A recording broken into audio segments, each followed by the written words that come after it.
네, 여러분 안녕하세요. 저는 오늘 부평 캠퍼스에서 영어 합격 전략 발표를 맡게 된 독해 교수 오누리라고 합니다. 만나 뵙게 되어서 정말 반갑습니다.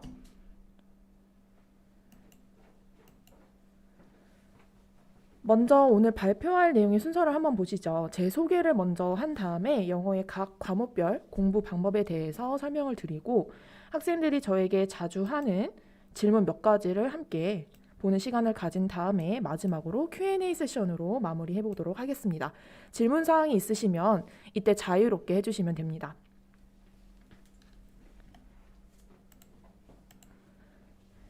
자, 그러면 본격적으로 제 소개를 한번 해보도록 할게요. 자, 사진과 많이 다른가요? 네, 제 강사 프로필 사진이고요. 자, 저는 이제 독해를 담당하고 있는 오누리라고 하고요. 현재 부평에서 독해 수업을 맡고 있고요. 내년부터는 강남 김풀까지 두 군데 캠퍼스에서 출강을 하게 되었습니다. 그리고 저는 여러분에게 물론 지금은 독해를 가르치는 강사이지만 이전에는 저도 편입을 해본 합격자 선배로서 또 여러분에게 여러 가지 편입을 공부하는 방법, 학습 전략, 그리고 이제 공부와 관련된 것, 또는 지원 전략까지 여러 가지 부분에서 상담까지 해드리고 있습니다. 그래서 제가 합격한 학교들의 리스트가 쭉 있는데요. 이제 저는 연세대 영어영문학과를 최종 들어가게 돼서 졸업을 했고요. 이제 그 외에도 외대 영미문학 문화학과라든지 중앙대 영어영문학과, 그리고 건국대 영어영문학과, 그리고 또 동국대 영어문학과 이렇게 전부 다 영문과로 지원을 해서 일반 편입으로 오관왕을 하게 되었습니다. 그래서 여러분이 지금 보시면 아시겠지만 학교들이 다 전형이 다른 학교들이에요. 여기 보시면 연세대 같은 경우에는 토익으로 기본적으로 자격 요건으로 내고요. 그 다음에 논술 시험을 보는 학교였고 외대, 중앙대, 건국대는 대표적으로 편입 영어 시험을 보는 학교이고요. 동국대는 이때 당시만 하더라도 공인 영어로 시험을 봤었어요.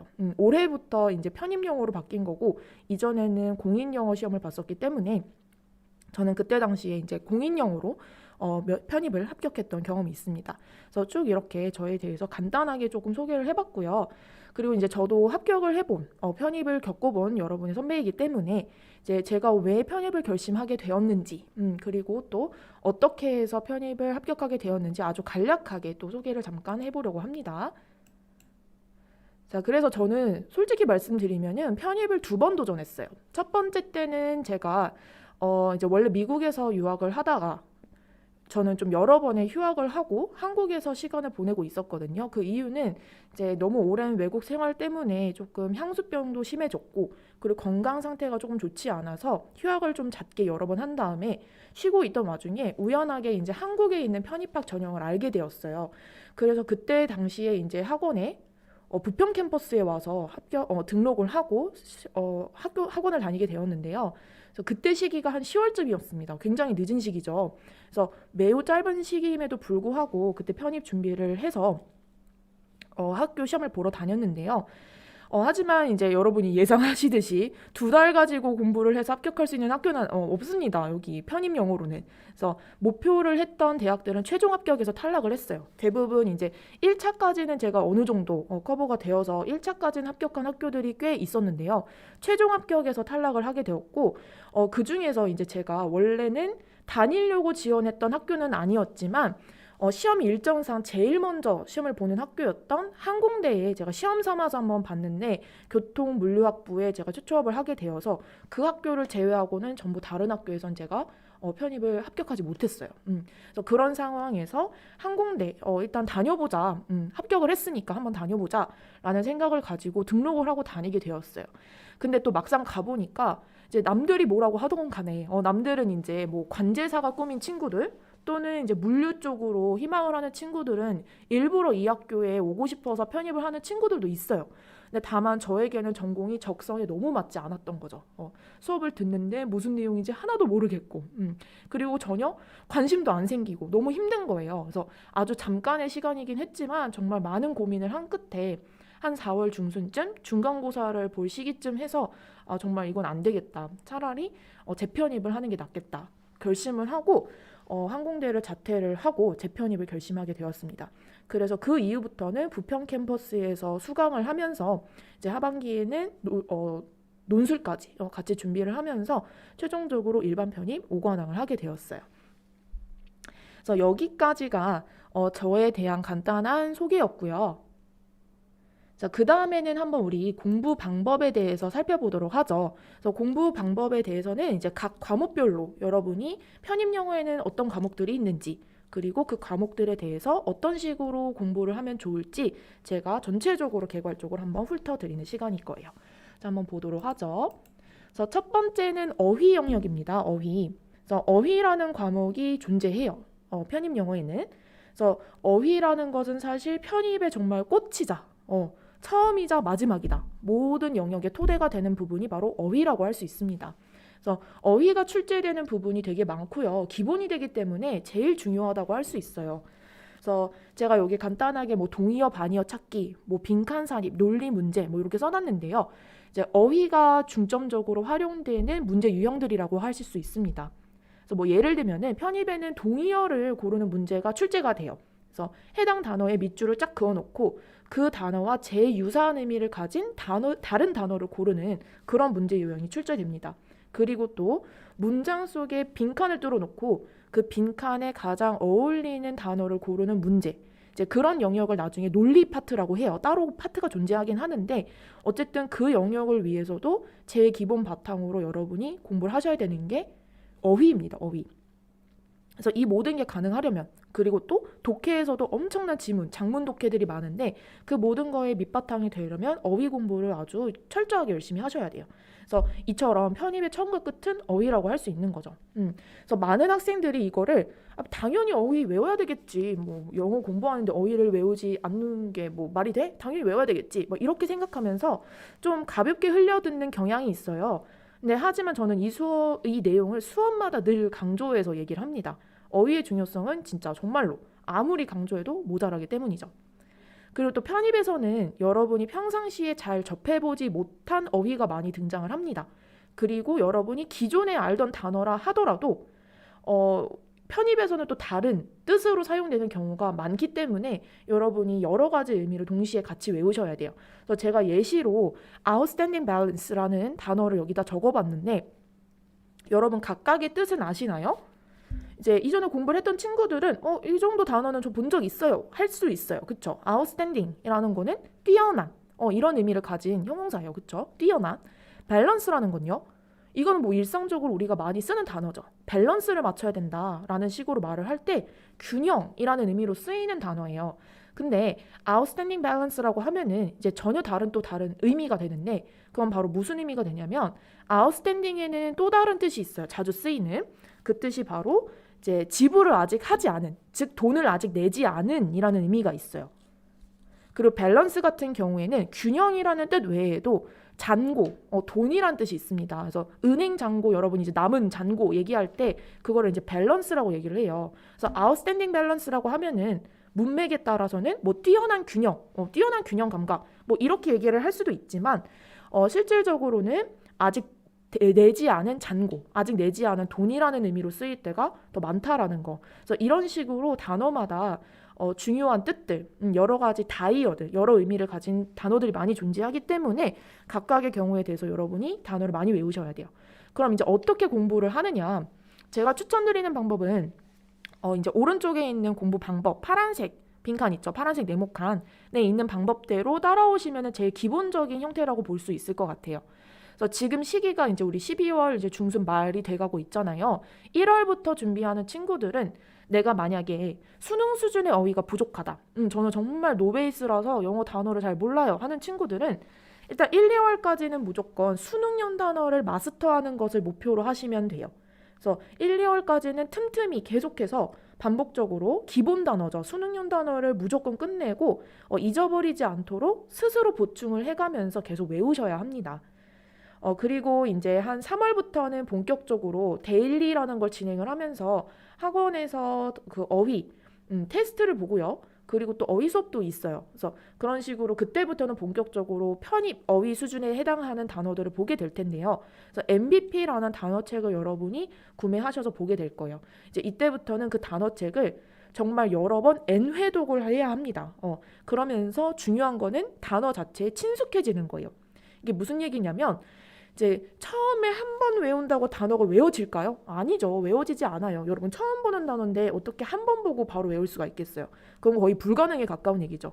그래서 이 시기에는 정확하게 모든 단어들을 내가 하나하나 다 외워야겠다 이런 생각을 가지지 마시고요. 그리고 또 예문까지 읽으면서 공부하는 것보다는 정말 말 그대로 다양하게 많이 많이 그냥 계속 반복적으로 단어에 노출을 하면서 친숙해지는 게 더 중요합니다. 그래서 계속해서 눈으로 보고 익히다 보면 이제 어느샌가 익숙해져요. 아, 저 단어를 보면 그래, 저 뜻이었지. 이런 식으로 어느 정도는 연상이 될 정도로 외우게 될 거예요. 그래서 그렇게 되면 이제 다음 단계로 넘어갈 준비가 되는데, 자, 그 이후에 저는 한 6월쯤 보통 요때를 기준으로 잡아요. 한 6, 7월쯤부터는 단어를 이제 표면적인 뜻을 내가 80% 이상을 외웠다. 그래서 요 단어를 딱 보면은 아 그래 요 뜻이야 이렇게 기계적으로 요 단어는 요 뜻이야 요 정도로 외울 만한 게 한 80% 이상 된다 단어책을 기준으로 그렇게 되었을 때에는 이제 단순히 그냥 사전적인 그런 표면적인 의미 말고요 정말 문맥상의 의미 그리고 그 단어가 쓰이는 사용 방법이 있을 거 아니에요 쓰임새 그런 거를 직접 찾아보면서 공부하는 거를 추천합니다. 그래서 특히 제가 추천하는 방법은 영영사전 같은 거를 찾아보면서 공부하는 게 정말 도움이 많이 돼요. 이제 한국 사전식으로 번역해 놓은 의미만 봤을 때는 정확히 어떤 의미인지 와닿지 않는 단어들이 상당히 또 많거든요. 그렇기 때문에 여러분이 직접 찾아보면서 공부하다 보면은 더 많이 효과를 얻을 수가 있을 거예요. 물론 이제 이게 시간이 많이 소요되고 좀 번거로운 작업이라서 학생들이 하기 어려워하는 경우가 많은데 이 작업을 하고 안 하고에는 분명한 차이가 나중에 보이게 됩니다. 그래서 저는 한 요 시기 때쯤 대략 5, 6월 또는 6, 7월 요 시기 때부터는 단어를 그런 식으로 정말 꼼꼼하게 공부하는 걸 하루에 2, 3시간씩 하는 방식을 추천을 합니다. 그리고 이제 하반기에는 단어를 계속 꾸준히 봐야 돼요. 단어를 놓으면 안 돼요. 단어를 꾸준히 보되 이때는 이제 2가지 방식으로 가는 거죠. 하나는 기존에 내가 외웠던 단어를 까먹지 않게끔 계속 여러 번 짧은 시간 안에 여러 번 돌려보는 거예요. 그렇게 돌려보는 방법. 그러니까 양적으로 많이 보는 방법이죠. 그리고 동시에 정확한 의미를 찾아보면서 천천히 꼼꼼히 공부하는 방법. 질적으로 이제 단어를 조금 더 내가 자연스럽게 익히는 방법. 이 방법 2가지를 동시에 진행을 해야 합니다. 그리고 무엇보다 중요한 거는요. 절대 어휘를 게을리하지 않고 마지막 순간까지 시험을 보러 다니는 그때까지도 계속 반복 학습하시는 게 제일 중요하다고 말씀드릴 수 있겠습니다. 자, 그러면은 그 다음으로는 이제 어휘 파트에 대해서 어휘는 이제 끝났고요. 문법 파트에 대해서 한번 설명을 드려볼게요. 문법은요, 전체 편입 영어 시험에서는 다소 적은 비중을 차지하고 있습니다. 근데 그렇다고 해서 중요한 게 아니냐, 이런 거는 아니고요. 당연히 중요하죠. 기본적인 문장 구조 이해에 도움이 되기 때문에 문법은 당연히 중요합니다. 그리고 특히나 일반 인문계 학생들 같은 경우에는 이제 자연계 친구들은 또 다른 얘기지만 그건 조금 이따 말씀드릴게요. 일반 인문으로 지원할 친구들은 어쨌든 문제 하나하나, 영어 문제 하나하나가 소중하기 때문에 반드시 내가 꼭 맞춰야 되는 문법 문제는 맞추고 가겠다. 요런 각오로 공부를 하시는 게 좋습니다. 하지만 이제 자연계 학생들 같은 경우에는 수학이 더 중심이 되어야 되고 그 다음에 영어에서도 문법보다는 다소 이제 그 어휘라든지 독해라든지 이런 파트가 좀 더 중요해요. 그렇기 때문에 문법 같은 경우에는 빈출 유형 위주로만 공부를 좀 하시고요. 어휘와 독해 공부를 좀 더 많이 하는 게 중요하다고 할 수 있을 것 같아요. 자, 그러면은 이제 요것도 문법도 공부 방법에 대해서 한번 알아보도록 하죠. 자, 문법 같은 경우에는 상반기에 어느 정도 이론의 윤곽을 잡는 게 중요해요. 한 3월 또는 1월부터 6월까지, 3월부터 6월까지 이때쯤 기간에는 전체적인 문법의 이론의 윤곽을 잡는 게 중요합니다. 그리고 7월, 2월부터는 이제 7월 이후부터는 하반기부터죠. 즉 그때부터는 독해와 논리를 중심으로 공부해야 되기 때문에 상반기에 가급적이면 문법의 개념을 정리하는 게 도움이 많이 돼요. 하지만 또 이 말을 또 오해하는 친구들이 있어요. 어떻게 오해하냐면 그럼 내가 상반기에 문법을 완전히 완벽하게 마스터를 해야 되겠구나.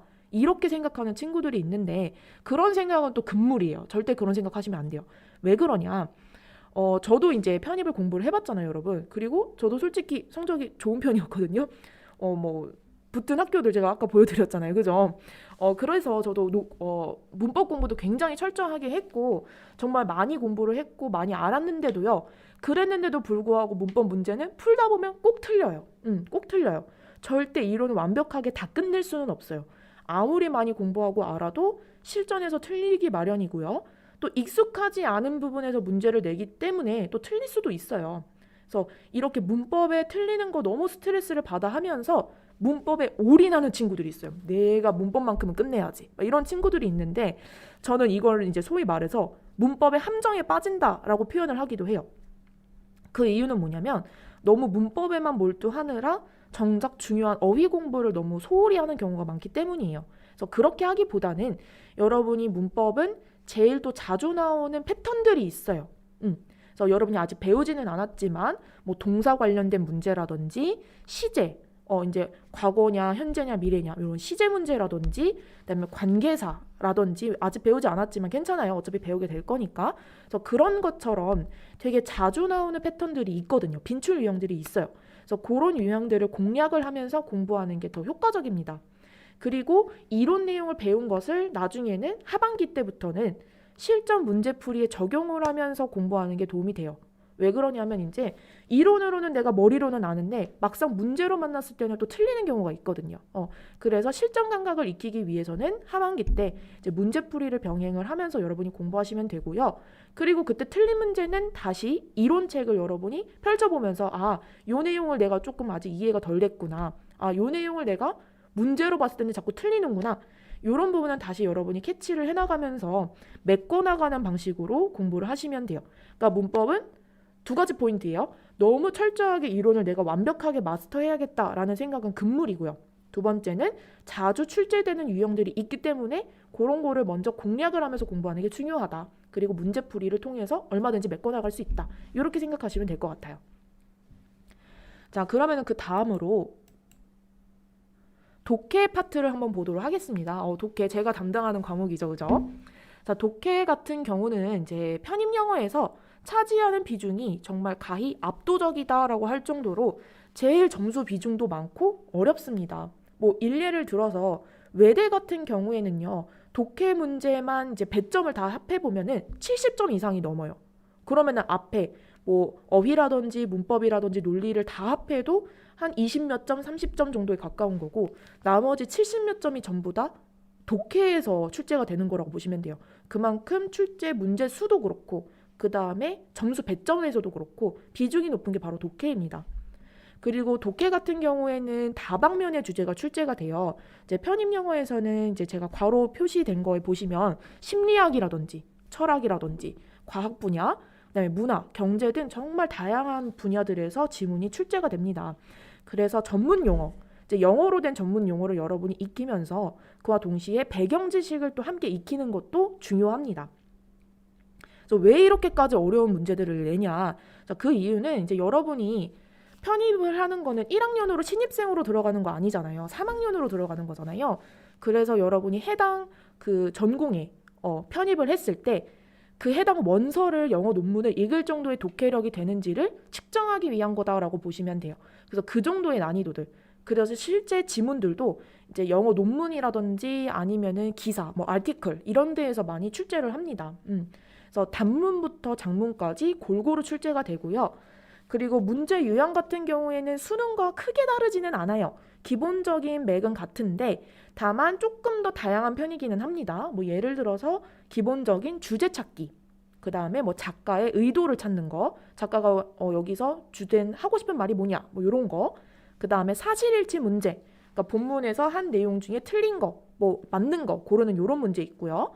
그 다음에 추론 문제, 그 내용을 바탕으로 조금 더 확장해서 추론해서 생각하는 사고력을 요하는 그런 문제. 그 다음에 뭐 밑줄 친 부분에서 해당하는 의미 찾는 거. 그 다음에 올바른 단어를 빈칸 안에 넣는 거. 그 다음에 뭐 순서 배열이라든지. 그 다음에 문장을 어느 위치에다가 삽입을 하면 좋을지. 뭐 이런 유형들 다양하게 있습니다. 자, 그러면은 독해 공부 방법은 뭐냐? 사실 이거는요, 제가 실제로 공부했던 방법이기도 하고 지금 학생들에게도 이런 식으로 얘기를 해요. 일단 당연히 기본적인 문장 해석 연습이 되어야 돼요.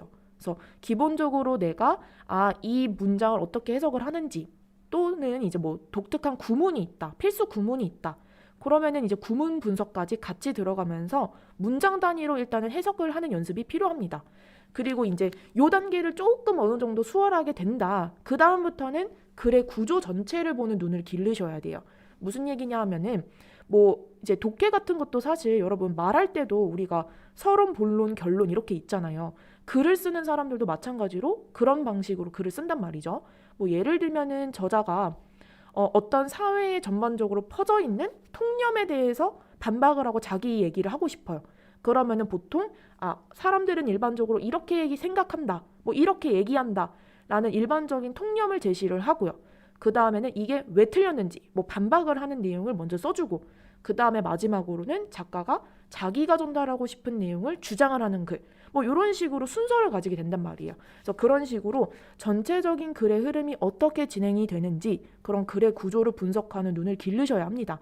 그래야지 나중에 여러분이 글을 읽는데도 눈치가 생겨요. 이쯤 되면은 요런 얘기 하겠구나, 이런 눈치가 생긴단 말이죠. 그러면은 여러분이 전체적인 글의 흐름을 타면서 이 작가가 뭐라고 얘기를 하고 있구나 하면서 여러분이 전체적인 주제를 잡는 게 제일 중요하고, 따라서 문제도 더 잘 풀 수 있는 거죠. 그리고 이제는 그 엄밀히 말해서 독해는요, 단순 스킬로만 접근할 수 있는 파트는 아니에요. 그래서 뭐 처음부터 선생님 뭐 독해에는 스킬이 없나요? 뭐 이렇게 질문하는 친구들도 종종 있어요. 근데 단순히 스킬로만 할 수 있는 영역은 절대 아니에요. 그거보다는 언어적인 사고력이 필요합니다. 그래서 기본적인 어휘 공부를 계속하면서 글을 분석적으로 읽고 사고하는 능력을 기르셔야 돼요. 그리고 이제 상반기, 하반기로 구분을 해서 공부 전략을 말씀드리자면, 상반기 때, 즉 한 6월쯤까지는 양보다는 질이 중요합니다. 그래서 처음부터 막 문제풀이를 막 와다다다다다마다 막 문제 많이 풀어볼 거야 이런 친구들이 있는데 크게 도움이 되지는 않아요. 이때 당시에는, 상반기에는 양보다는 질을 목표로 공부하시는 게 도움이 많이 돼요. 그래서 왜 그러냐 하면은 이때는 이제 여러분이 아직 어휘라든지 문장 자체를 해석하는 능력이 조금 기초 수준이 있단 말이에요. 기초 수준이기 때문에 초반에는 많은 양의 독해 지문을 보기보다는 하나를 보더라도 제대로 이해하고 넘어가는 게 더 중요해요. 그리고 하반기에는 제가 양과 질을 함께 가야 된다라고 써놨죠. 그래서 문제를 양적으로도 많이 늘려야 돼요. 그래서 다양한 유형의 지문들도 많이 보고 문제들도 많이 풀어보면서 감각을 끌어올리는 게 중요해요. 그래서 양도 늘려야 되지만 또 질적으로도 사고력을 요하는 문제들, 지문들을 풀면서 출제 유형을 익히셔야 됩니다. 그래서 상위권 학교로 갈수록 어려운 내용의 지문들이 많아요. 정말 막 철학자가 쓴 원문을 가지고 발췌를 해서 내는 독해 지문들도 있거든요. 그래서 그런 거를 여러분이 풀려면 단순히 스킬만으로는 접근할 수가 절대 없고요. 왜 이 사람이 이런 말을 쓰는지, 그다음에 각각의 문장별로 왜 이 문장 뒤에 이런 문장이 나오는지, 그런 논리적인 사고력을 요하는 게 많이 필요하기 때문에 여러분이 양으로도 많이 공부를 늘려나가면서도 질적으로도 어려운 지문들을 충분히 여러분이 이해하고 갈 수 있도록 그런 논리력을 바탕으로 하는 사고력을 기르시는 게 중요합니다. 그리고 저도 수업 때는 이런 부분에 대해서 좀 더 설명을 많이 드려요. 하지만 무엇보다 제일 중요한 거는 수업 내용을 철저하게 복습하는 거겠죠. 이거는 상반기든 하반기든 공통적으로 적용되는 말이에요. 그래서 여러분이 또 가장 착각하는 것 중에 하나가 수업만 들으면은 약간 내가 공부한 것 같고, 하지만 절대 그렇지 않아요. 그 내용을 여러분이 스스로 복습하면서 자기 것으로 만드는 과정이 있어야지만 실질적으로 여러분이 공부한 거라고 할 수 있습니다. 특히나 독해 같은 경우는 더더욱 그래요. 여러분이 교수님이 설명을 해줄 때는 이해되는 것 같아. 근데 혼자 해석할 때는 막히거나 내용이 이해가 안 되는 경우가 있단 말이에요. 그런 거를 방지하기 위해서는 여러분이 상반기든 하반기든 배운 내용을 철저하게 복습하는 것을 제1의 원칙으로 삼으셔야 돼요. 그리고 이제 마지막으로 본문에 근거해서 문제풀이를 하셔야 돼요. 무슨 얘기냐 하면은 제가 앞서서 독해에는 배경 지식이 또 중요하다라고 말씀을 드렸어요. 물론 배경 지식이 있으면 도움이 돼요. 뭐 예를 들어서 내가 조지 오웰이라는 작가의 1984라는 작품에 대해서 내가 읽어본 적이 있어요. 근데 그게 지문에 나왔네? 그럼 당연히 여러분이 쉽게 이거 이런 내용이니까 뭐 이런 거에 대한 얘기를 하겠구나 예측할 수는 있어요. 근데 그 지문을 쓴 작가는 다른 관점에서 또 얘기를 할 수가 있단 말이에요. 그래서 독해 배경 지식이 도움이 되는 거는 맞지만 그거보다 더 중요한 거는 그 해당 지문에서 그 필자가 뭐라고 얘기를 하는지 그 핵심을 파악하는 게 더 중요해요. 따라서 내가 아무리 아는 배경 지식이 있다 하더라도 그 해당 지문의 작가가 다른 관점에서 설명한 글이라면은 오히려 내가 알던 배경 지식을 잘못 쓰면 독이 될 수도 있어요. 그렇기 때문에 항상 본문에서 뭐라고 하는지 그 본문에 근거를 해서 여러분이 답의 단서를 찾으면서 문제풀이를 하셔야 됩니다. 그래서 이렇게 독해를 조금 공부하는 방법을 설명을 드렸고요. 이제 마지막으로 논리 파트를 보죠. 이제 논리라는 과목 자체가 여러분이 생소하게 느껴질 수 있어요. 논리? 뭐 철학, 논리학 배우는 건가요? 이럴 수도 있는데 전혀 아니고요. 논리라는 파트는 뭐냐면 이제 미국의 수능인 SAT라든지 아니면 대학원 시험인 GRE에서 따온 유형이라고 보시면 돼요. 그래서 되게 유형이 비슷하거든요. 그래서 이 유형에서는 이제 몇 개의 짧은 문장이 주어지거나 아니면 어느 정도의 길이가 되는 단문 독해 수준의 글이 나와요. 그리고 빈칸을 뚫어 놓는 거죠. 빈칸. 중간에 빈칸을 뚫어 놓고 여기에 논리상 제일 알맞은 단어를 고르는 문제 또는 문장을 넣는 문제 뭐 이런 식으로 진행이 되는 게 바로 논리 파트예요. 그래서 이 논리 파트 같은 경우에는 당연히 어휘가 중요해요. 어휘를 모르면 일단 풀 수 없는 경우가 태반입니다. 어휘가 중요하고요.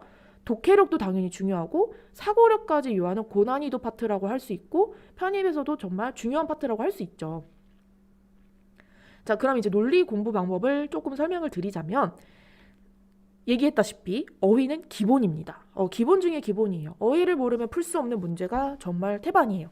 하지만 또 접근하는 방법이 다른데 단어만 한다고 해서 논리 문제를 다 풀 수 있는 건 또 아닙니다. 무슨 얘기냐면 단어를 알아도 틀리는 문제 유형들이 있어요. 이제 이럴 때는 이런 유형들을 잘 풀려면은 정말 논리적으로 사고를 훈련하는 게 필요해요. 논리적인 사고를 하는 게 필요해요. 그래서 자기의 주관적인 생각을 버리는 게 일단 첫 번째입니다. 내 생각에는 이것도 될 것 같은데 왜 저게 정답이지? 그럴 때일수록 여러분 자꾸 자기의 주관적인 생각을 버리고 객관적인 생각으로 최대한 그래서 논리에서는 객관성을 여러분이 기르는 게 중요해요. 내 생각을 버리고 객관성을 길러야 돼요. 그 객관적인 생각으로 본문에 근거해서 답의 단서를 찾아내는 것이 핵심입니다. 왜 정답이 그 보기여야만 하는지 그 근거를 찾는 게 논리 공부에서 제일 중요해요. 그래서 저 같은 경우에도 요 답이 단서가 되는 부분에다가 본문에서 형광펜으로 칠하면서 공부를 했던 기억이 나네요. 그런 식으로 사고력 훈련을 많이 해야 또 어휘 공부를 많이 해야 오를 수 있는 파트가 논리라고 할 수 있겠습니다. 자, 여기까지 과목별 공부 방법에 대해서 좀 설명을 드렸고요. 마지막으로는 이제 학생들이 자주 하는 질문 몇 가지만 제가 골라봤어요. 아주 핵심적인 거. 자, 일단 첫 번째는 선생님 단어가 정말 너무 안 외워져요. 단어 안 외워지는데 어떡하죠?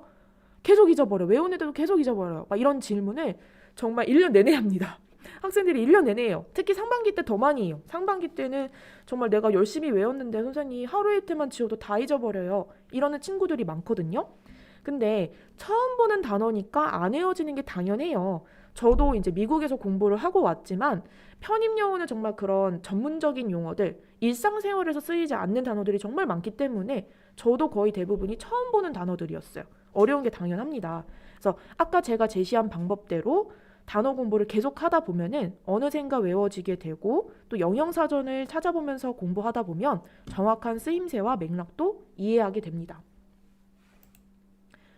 자, 그리고 꾸준함과 반복이 생명이겠죠. 꾸준함과 반복이 생명이에요. 자, 그리고 또 편입 영어가 엄청 어렵다는데 저도 할 수 있을까요? 이렇게 물어보는 친구들이 있어요. 근데 편입은 정말 정직한 시험이에요. 정직한 시험이에요. 이게 무슨 얘기냐 하면은 여기서 정직하다는 의미는 이제 본인이 공부하는 만큼 그리고 본인이 투자하는 만큼 실력이 쌓이고 점수가 오르는 시험이에요. 그래서 노베이스에서 시작을 해서 또 열심히 수업을 듣고 복습해서 합격한 사례들이 정말 많이 있습니다. 그러니까 정말 전혀 겁먹을 필요가 없어요. 그리고 기초부터 진행하는 수업들이 1, 2월에도 있고 뭐 3, 4월부터도 계속 여러분이 얼마든지 기초 단계부터 공부를 하면서 차근차근 처음부터 공부를 할 수가 있으니 전혀 겁먹으실 필요 없고 공부 방향을 잘 모르겠을 때에는 이제 교수님께 질문을 하고 상담 받으면서 보완을 해나가시면 됩니다. 자, 그럼 여기까지 제가 발표한 내용이고요, 여러분. 혹시 여러분 질문 있을까요? 이제 Q&A로 한번 보도록 할게요.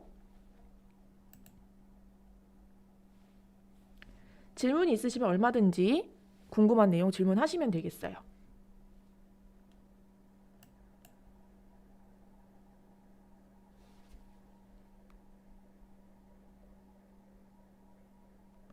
갑자기 떠오른 건데 또 이런 친구들도 있어요. 선생님은 미국에서 공부하고 왔으니까 편입했을 때는 쉽지 않았어요? 뭐 이런 친구들이 있는데 물론 편입했을 당시에는 저도 영어에 익숙했었죠. 근데 처음 미국에 유학을 갔을 때 영어를 잘 못했기 때문에 거의 못했죠. 그래서 그때 당시의 기억을 제가 가지고 있어요. 그때도 저도 처음부터 영어 원서 공부하면서 맞닥뜨려야 됐었기 때문에 편입생 분들, 이제 처음 시작하는 분들이 겪는 그런 노고를 잘 알고 있습니다. 그래서 여러분의 마음을 잘 이해해요. 저도 그때 정말 아무것도 모르는 상태에서 맨 땅에 헤딩을 했기 때문에 이해할 수 있어요. 그러니까 그런 거 걱정하지 않으셔도 돼요. 수업 끝나고 나서 직접 질문이 가능한가요? 라고 질문을 해주셨는데 네, 가능합니다. 수업 끝난 다음에 이제 교수님들이 이제 어느 정도 시간을 두시면서 질문을 받아주세요. 그래서 수업 끝난 직후에 바로 질문하실 수 있고요. 그리고 만약에 대면으로 선생님을 만나기 힘들다. 그럴 때에는 밴드톡으로 여러분이 네이버 밴드톡으로 얼마든지 비대면으로도 질문을 해주시면 돼요. 그래서 저 같은 경우에도 이제 바로 제가 확인을 하는 대로 즉답을 해드리려고 노력을 하고 있어요. 또 다른 질문 있으실까요?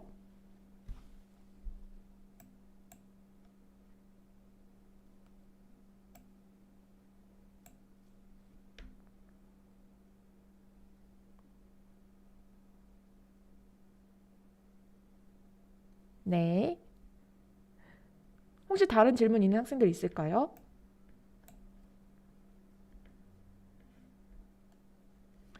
네, 하나 더 하셔도 돼요.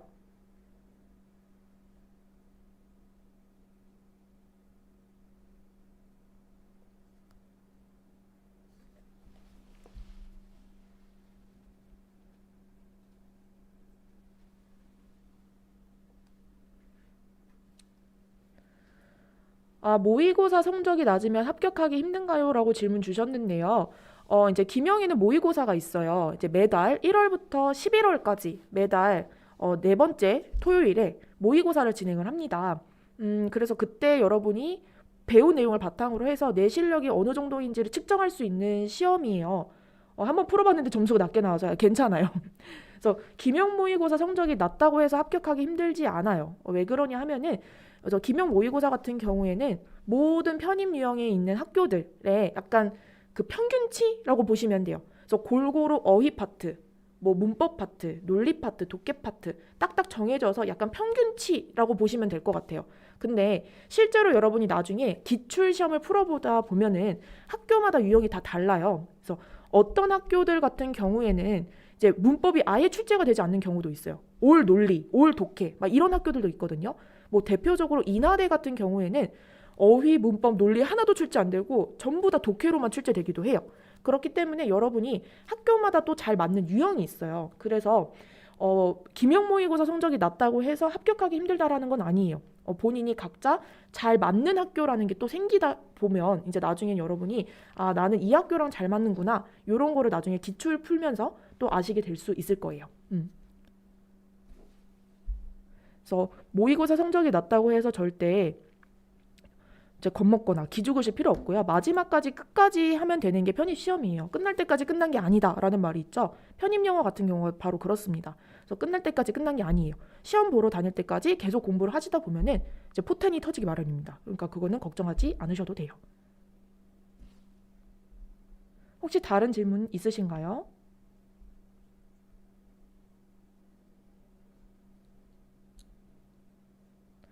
다른 질문이 만약에 없으시면 자, 여기까지 해서 편입 영어 합격 전략 설명드린 독해 교수 오누리였고